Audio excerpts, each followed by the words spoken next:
আসসালামু আলাইকুম ওয়া রাহমাতুল্লাহি ওয়া বারাকাতুহু। 1 মিনিট মাদ্রাসা ইউটিউব চ্যানেলের সম্মানিত দিনী ভাই বোনেরা, আমি আশা করি আল্লাহ তাআলার অশেষ রহমতে আপনারা ভালো আছেন, সুস্থ আছেন। আলহামদুলিল্লাহ। পবিত্র রমজান মাস চলছে এবং অত্যন্ত গুরুত্বপূর্ণ সময়টি চলছে, অর্থাৎ শবে কদরের কাছাকাছি আমরা চলে এসেছি।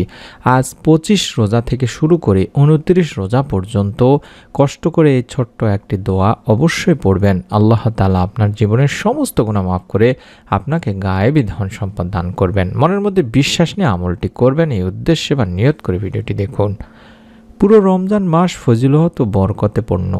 এই মাসের প্রথম ভাগে আল্লাহ তাআলা রহমত নাজিল করেন, মধ্যভাগে মাগফিরাত ও শেষ ভাগে নাজিল হয় নাজাত। রাসূল সাল্লাল্লাহু আলাইহি ওয়াসাল্লাম ইরশাদ করেন, রমজান এমন এক মাস যার শুরুতে রহমত, মাঝে মাগফিরাত এবং শেষে জাহান্নাম থেকে মুক্তি দেওয়া হয়। সুবহানাল্লাহ, সুবহানাল্লাহ। তাই রমজানের শেষ ভাগ বা শেষ দশকে নাজাতের পাশাপাশি আরও গুরুত্বপূর্ণ কিছু আমল ও ফজিলত রয়েছে। এর মধ্যে অন্যতম হলো সুন্নত ইতিকাফ করা, শবে কদর অনুসন্ধান করা, সদকাতুল ফিতর আদায় করা এবং ঈদের চাঁদ দেখা ও ঈদুল ফিতরের দিনের সুন্নত আমলের প্রস্তুতি গ্রহণ করা। আমরা এই বিষয়গুলো নিয়ে অবশ্যই চিন্তা করব এবং অবশ্যই চেষ্টা করব এই বিষয়গুলো সম্পর্কে সতর্ক থাকার এবং আমল করার। আল্লাহর রাসূল সাল্লাল্লাহু আলাইহি ওয়াসাল্লাম লাইলাতুল কদর বা শবে কদরের রাতকে হাজার মাসের চেয়ে শ্রেষ্ঠ বলেছেন। এই রাতেই পবিত্র কোরআন নাজিল হয়েছিল। কোরআনে এই রাতে ফজিলত আলোচনা হয়েছে দুই জায়গায়। সূরা দুখানের শুরুতে আল্লাহ বলেছেন, শপথ সুস্পষ্ট কিতাবের, নিশ্চয় আমি এটি নাজিল করেছি বরকতময় রাতে, নিশ্চয় আমি সতর্ককারী। সে রাতে প্রত্যেক প্রজ্ঞাপন্য বিষয়ে সিদ্ধান্ত অনুমোদিত হয় আমার নির্দেশে, নিশ্চয়ই আমি রাসূল প্রেরণকারী তোমার রবের কাছ থেকে রহমত হিসেবে, নিশ্চয়ই তিনি সর্বশ্রোতা সর্বজ্ঞ। সূরা দুখানের 2 থেকে 6 নম্বর আয়াতে বলা হয়েছে এবং সূরা কদরের 1 থেকে 5 নম্বর আয়াতেও বলা হয়েছে, যেখানে আল্লাহ তাআলা বলেছেন, নিশ্চয়ই আমি এটি নাজিল করেছি লাইলাতুল কদরে। তোমাকে কিসে জানাবে লাইলাতুল কদর কি? লাইলাতুল কদর 1000 মাস অপেক্ষা উত্তম।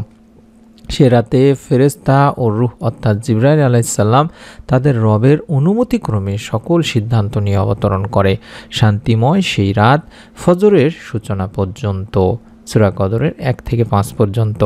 এই মহিমান্বিত রাত রমজানেরই কোনো একটি রাত হওয়ার ব্যাপারটি সুনিশ্চিত, যেহেতু কোরআনের একটি আয়াতে বলা হয়েছে যে কোরআন রমজান মাসে নাজিল হয়েছে। আল্লাহ তাআলা বলেন, রমজান মাস যাতে কোরআন নাজিল করা হয়েছে মানুষের জন্য হেদায়েত স্বরূপ এবং হেদায়েতের সুস্পষ্ট নির্দেশনাবলী ও সত্য মিথ্যার পার্থক্যকারী রূপে। সূরা বাকারাতে বলা হয়েছে, কিন্তু রমজানের কোন রাতটি লাইলাতুল কদর তা সুনির্দিষ্ট করে বলা হয়নি। দিনী ভাই বোনেরা, একাধিক বর্ণনা এসেছে। নবীজি সাল্লাল্লাহু আলাইহি সাল্লাম বলেছেন, লাইলাতুল কদর রমজানের শেষ দশকেরই একটি রাত।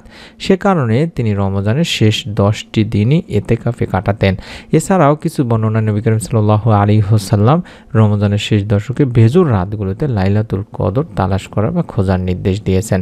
সেই হিসেবে রমজানের শেষ দশকের যে কোনো একটি রাত অর্থাৎ 21, 23, 25, 27 ও 29 রমজানের দিবসপূর্ণ রাতগুলোর অর্থাৎ দিন যায় রাতে কোনো একটি রাতে লাইলাতুল কদর অনুষ্ঠিত হবে ইনশাআল্লাহ। তাই রমজানের শেষ দশকের প্রতিটি রাতই যত দ্রুত সম্ভব বা যত বেশি সম্ভব আমরা বেশি করে ইবাদতে কাটানোর চেষ্টা করব এবং নিজের ভুল ত্রুটি গুনাহ মাফের জন্য আল্লাহ তাআলার কাছে ক্ষমা চাইব। এ রাতে বেশি করে নিজের গুনাহ মাফের জন্য আল্লাহুম্মা ইন্নাকা আফউন তুহিব্বুল আফওয়া ফাফু আননি এই দোয়াটি বেশি করব।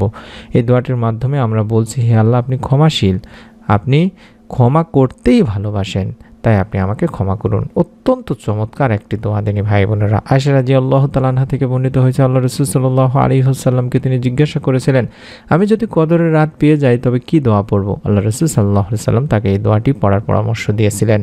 দোয়াটি আমি আবারও দেখাচ্ছি, আল্লাহুম্মা ইন্নাকা আফউন তুহিব্বুল আফওয়া ফাফু আননি। বেশি করে পড়বেন এবং অবশ্যই গুনাহ মাফের জন্য আল্লাহ তাআলার কাছে বেশি করে কান্নাকাটি করবেন।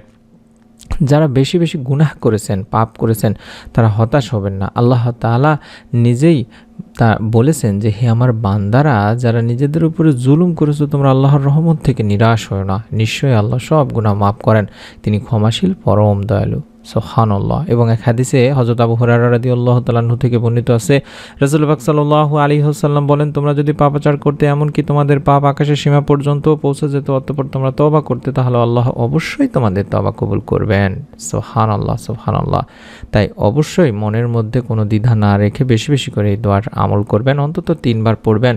রব্বি ইন্নী যালামতু নাফসি ফাগফিরলি, রব্বি ইন্নী যালামতু নাফসি ফাগফিরলি, রব্বি ইন্নী যালামতু নাফসি ফাগফিরলি। বেশি বেশি দরুদ ইস্তেগফার পাঠ পূর্বক এই দোয়াটি অন্তত 3 বার করে 25 থেকে 29 রাত পর্যন্ত অবশ্যই পড়বেন। হে আমার রব, নিশ্চয়ই আমি আমার নফসের প্রতি জুলুম করেছি, সুতরাং আপনি আমাকে ক্ষমা করে দিন। সূরা আল কাসাসের 16 নম্বর আয়াতে রয়েছে। এবং রিজিকে বরকত লাভের জন্য, সচ্ছলতার জন্য হযরত আব্দুল্লাহ রাদিয়াল্লাহু তাআলা আনহু থেকে বর্ণিত হয়েছে, যেখানে নবী করিম সাল্লাল্লাহু আলাইহি ওয়াসাল্লাম আল্লাহ তাআলার কাছে সচ্ছলতা চেয়ে যে দোয়াটি করতেন, সেই দোয়াটি আমি আপনাদের সামনে দেখাই দিচ্ছি। আল্লাহুম্মা ইন্নী আসআলুকাল হুদা ওয়াত তুকা ওয়াল আফাফা ওয়াল গিনা।